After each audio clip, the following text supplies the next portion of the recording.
Ngaturaken sugeng enjing para kinasihipun Gusti pinanggih wonten ing dinten Kemis 21 Desember 2023. Mugi dinten menika kita sedaya sami pinanggih kelayan bingah saras tuwin suka pasuki. Lan sumangga sesarengan wekdal enjing peparingipun Gusti kita tampeni kanthi manah kepaing raos syukur sarta kita sesarengan nyawiji kelayan Gusti wonten saklebeting pandonga enjing. Sih rahmat lan tentrem rahayu saking Allah Rama kita lan Gusti Yesus Kristus nunggil ing panjenengan sedaya. Amin. Sesarengan kita mirengaken kidung dalu ati.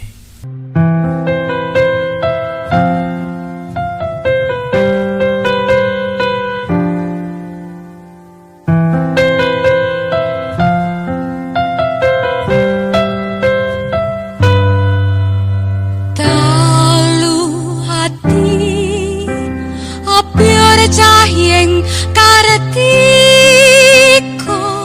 talu suci miyosing pamarto jagat raya kang risa weturaka ten bolehken pindho pirdos mulya manungsa kang sangsara wetusa linuwaran mreh tentrem raharja mangka sujud bakti maring Gusti.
Para sedherek ingkang dipun tresnani dening Gusti, pamaos ing kitab suci wekdal menika injih saking serat Ibrani setunggal pada ingkang kapisan dumugi ingkang sekawan.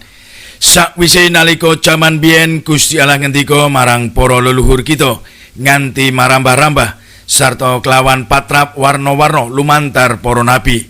Ing jaman wekasan iki panjenengane wis ngendika marang kita lumantar Kang Putra kang wis ditetepake dadi ahli warise tumrap samubarang kabeh. Iya lumantar panjenengane Gusti Allah anggone wis nitahake alam jembar. Panjenengane dadi cahya kamulyane Gusti Allah sarta gambar wujuding Allah lan nyanggi samubarang kabeh sarana sabdane kang kebak pangwasa. Lan sakwise rampung anggone ngresiki dosa, panjenengane lenggah ing sak tengene Kang Maha Agung ana ing ngaluhur. Kaluhurane banget anggone ngungkuli para malaikat, padha kaya pinunjuling asma kang wis kaparingake marang panjenengane, kang uga banget anggone ngungkuli endahing jenenge para malaikat mau. Rahayu kula lan panjenengan ingkang mirengaken sabda Gusti lan saged ngestakaken. Amin. Jujur pamdaring sabda wekdal menika aja dibanding-bandingke. Tiang sadean barang menapa sanesipun. Wiwit ingkang barang alit lan ageng, barang ingkang mirah menapa ingkang awis, barang ingkang biasa menapa ingkang boten biasa. Mesti anggenipun tawa ngunggulaken barang daganganipun. Ibaratipun kecap menika nomor 1. Boten wonten sanesipun ingkang langkung. Sedaya ngajengaken ingkang pinunjul saking sanesipun. Boten wonten ingkang purun dipun asuraken menapa malih dipun nomor kalihaken.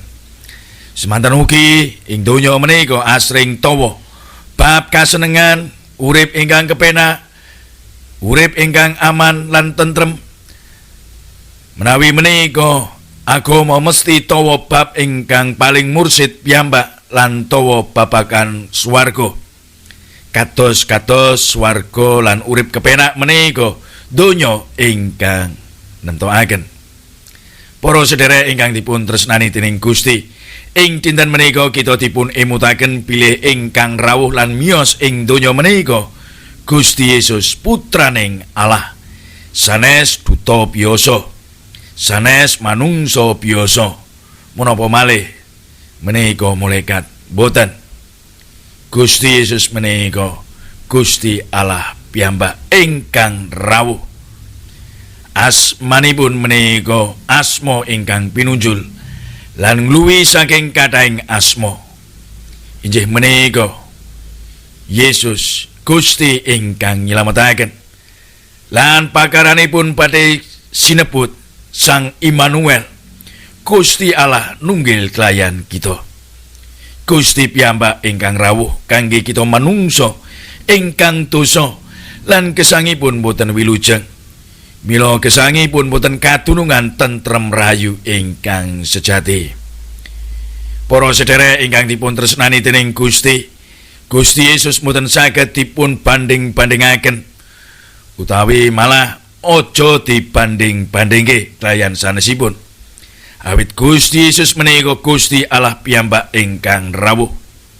Boten wonten ingkang saged ngungkuli kuasanipun. Lan saknyata bilih Gusti Yesus sampun babar kuwasa injih kanthi nelongaken pepejah lan wungu ing antaranipun tiang pejah. Gusti Yesus kuwasa ngapurani dosanipun manungsa, maringi tetedhan dhateng tiang ingkang ewonan, maringi kasarasan dhateng ingkang sakit nemen, dumugi ingkang sampun pejah. Para sedherek ingkang dipun tresnani dening Gusti ing donya, boten wonten ingkang saged nandingi kuasanipun Gusti Yesus. Gusti Yesus aja dibanding-bandingke. Ya mesti kabeh ing donya menika kalah. Monggo sami margya kangge rawuhipun Gusti kita Yesus Kristus kanthi sukabingah lan tentrem rahayu. Sampun ngantos ing dinten badhe rawuhipun Gusti. Inggih dinten badhenipun kita Natalan tasih wonten ingkang mangu-mangu. Surem pasuryanipun, boten semangat lan sanes-sanesipun. Pitadosa Gusti Yesus ingkang rawuh kuwasa paring pitulungan sarta mbabar kasainan kangge kita sedaya. Mila sesarengan kita ngajak sederek ingkang sakmangke tasih sempla lan sedih supados sami kumregah tangi. Kita ugi puruna mbagi berkah dhateng sederek tanggi lan ingkang celak, ingkang sekeng, ingkang betahaken supados ugi sami sesarengan ngraosaken berkahing Natal. Gusti Yesus ojo dibanding-bandingke. Amin.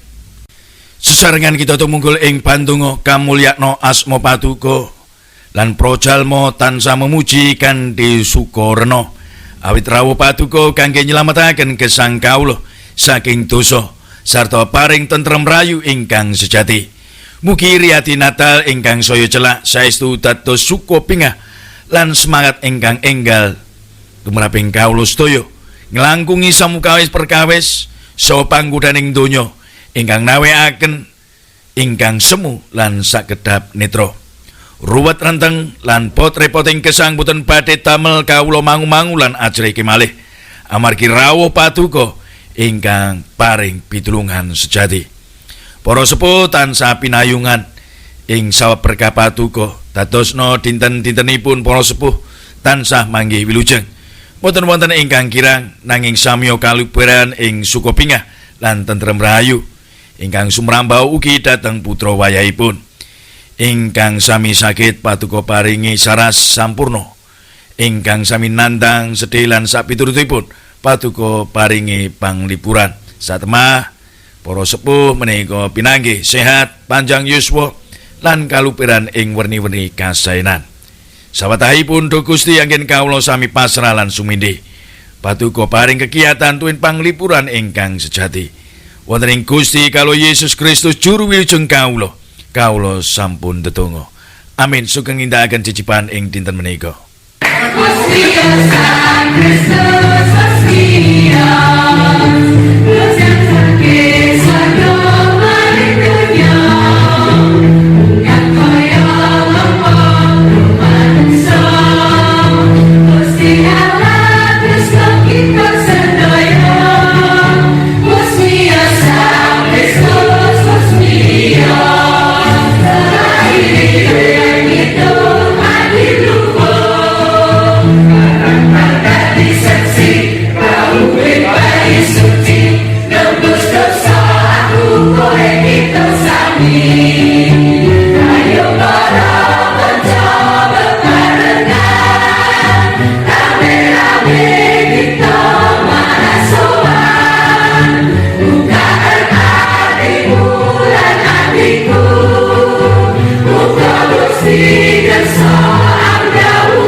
Susah kuatir